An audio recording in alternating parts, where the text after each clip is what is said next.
আকাশটাও আজ অদ্ভুত রকমের নীরব। সূর্যটা যেন লুকিয়ে পড়েছে মেঘের আড়ালে। দূরে কোথাও একটা পাখি ডাকছে, কিন্তু তার সুরেও যেন অস্থিরতা। গাছের পাতাগুলো হঠাৎ কাঁপতে শুরু করলো, যেন তারাও কিছু বলতে চাচ্ছে। মাঠের ধারে দাঁড়িয়ে থাকা কৃষকটি আকাশের দিকে তাকিয়ে আছে, চোখেও চিন্তা। আসন্ন ঝড় কি তার ফসল নষ্ট করে ফেলবে? শিশুরা খেলতে খেলতে হঠাৎ থেমে যায়। বাতাসের গতি তাদের চুলে খেলা করে।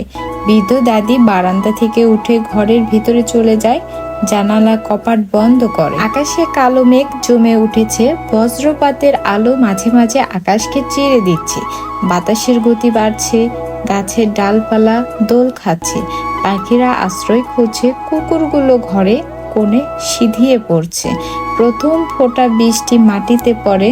কালবৈশাখী ঝড় আমাদের মনে করিয়ে দেয় প্রকৃতির শক্তি ও আমাদের ক্ষুদ্রতা।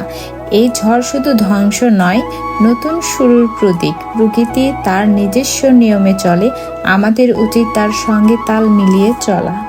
আকাশটা যখন এইরকম মেঘ করে আসে, তখন গ্রামের প্রকৃতি, ধান ক্ষেত, সবুজ শ্যামলে ঘেরা আশেপাশটা এত সুন্দর লাগে, যেটা দেখার জন্য আমি আমার বাড়ি থেকে দূরে চলে আসছিলাম। এখানে অনেক সুন্দর একটা ওয়েদার উপভোগ করতেছিলাম, আর সেইটা আপনাদের সঙ্গে একটু শেয়ার করলাম, যেটা এই ভিডিওতে। অবশ্যই আপনাদের যদি এই ভিডিওটা ভালো লাগে কমেন্ট করে জানাবেন, লাইক কমেন্ট সাবস্ক্রাইব করতে ভুলবেন না। আর হ্যাঁ, আমি কিন্তু আমার মায়ের বাড়িতে গেছিলাম, আর সেখানে যাওয়ার একটু পরে এইরকম একটা ওয়েদার চলে আসে, আর এটা দেখার জন্য আমি বাড়ি থেকে ছুটে আসি। এইরকম ওয়েদারে অনেক সুন্দর একটা পরিবেশে মনটা হালকা হয়ে যায়। মহান আল্লাহ তাআলার কাছে শুকরিয়া যে এত সুন্দর দৃশ্যগুলো দেখার তৌফিক দান করছে তিনি। আমি তো থেকে থেকে আমার মাকে বলি যে জমির পাশে এরকম আমাদের বাড়ি হলে বেশি ভালো হতো, সবসময় বাতাস এগুলো। কিন্তু আমার মা বলে যে যখন ঝড় বৃষ্টি আসে তখন সব থেকে বেশি ক্ষতি হয়। তো যাই হোক, ক্ষতিও হবে ভালোও হবে, সবকিছু মিলে আল্লাহর কাছে শুকরিয়া, কারণ তিনি যা করে ভালোর জন্যই করে। আর এখানে কিন্তু আমি একা একা যাইনি, আপনাদের ভাইয়াকে সঙ্গে নিয়ে গেছিলাম। তো দুইজন মিলে আর কি এই সময়টা আমরা উপভোগ করতেছি। আপনার ভাইয়ের সঙ্গে অনেক গল্প হলো। তো আপনারা যারা যারা এরকম ওয়েদার উপভোগ করছেন আপনাদের ওখানে, তারা অবশ্যই কমেন্ট করে জানাবেন আসলে এই ওয়েদারটা আপনাদের কাছে কেমন লাগে। আর হ্যাঁ, আপনারা যারা দূর প্রবাস থেকে আমার ভিডিওগুলো দেখেন, তারা হয়তো এটা দেখার পরে আপনাদের গ্রামের কথা মনে পড়ে যাবে। তবে চিন্তার কোনো কারণে অবশ্যই ইনশাল্লাহ আপনারা একদিন বাড়িতে চলে আসবেন আর এমন ওয়েদার উপভোগ করবেন। আর আমার কাছে কিন্তু গ্রামে বেশি ভালো লাগে, কেন জানি না, গ্রামে আলাদা একটা শান্তি খুঁজে পাই। আপনাদের কাছে গ্রাম ভালো লাগে না শহর ভালো লাগে, অবশ্যই কমেন্ট করে জানাবেন। আর আপনারা কে কোথা থেকে ভিডিওটা দেখছেন সেটাও একটু জানাবেন।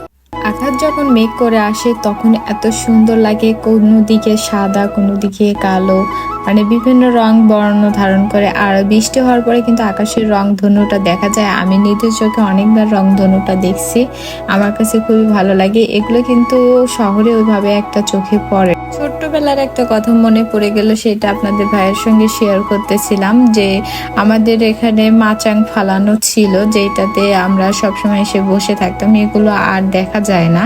এরকম ঝড়ের সময় বা গরমের সময় আমরা এখানে বসে থাকতাম, অল টাইম এখানে বাতাস থাকতো। তো এগুলো আসলে সবকিছু যেন আস্তে আস্তে উঠে যাচ্ছে। আর গাছে দেখেন কি পরিমাণে এখানে বাতাসটা হচ্ছিল, এটা একটু আমি দেখানোর চেষ্টা করলাম। সবকিছু মিলে আমার কাছে অনেক ভালো লাগছে। আপনাদের কাছে কেমন লাগছে বলবেন। আর আমার একটা বদ অভ্যাস দেখে বুঝতেই পারবেন, ধানগুলো আমি এখান থেকে আর কি শীষ থেকে ঝরে নিলাম, এগুলো এখন আমি টুকিয়ে টুকিয়ে খাবো। এটা আমার কাছে কেন জানি না ভালোই লাগে।